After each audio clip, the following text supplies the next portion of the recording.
Čo nás čaká pri návšteve lekára od nového roka? Ak sa váš zdravotný stav zhorší do 2 rokov od poslednej návštevy u špecialistu, môžete ho navštíviť bez výmenného lístka.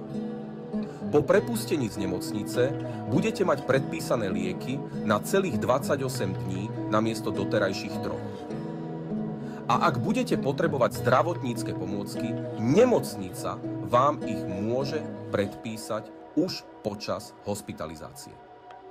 Novela prináša aj zmeny v zubnej starostlivosti. Pacienti s komplikovanými zdravotnými problémami môžu mať zubné ošetrenie pod celkovou anestéziou hradené z verejného zdravotného poistenia.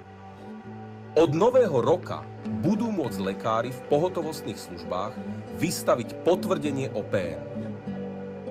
To znamená, že ak navštívite pohotovosť, nemusíte potom ísť k svojmu lekárovi po PN.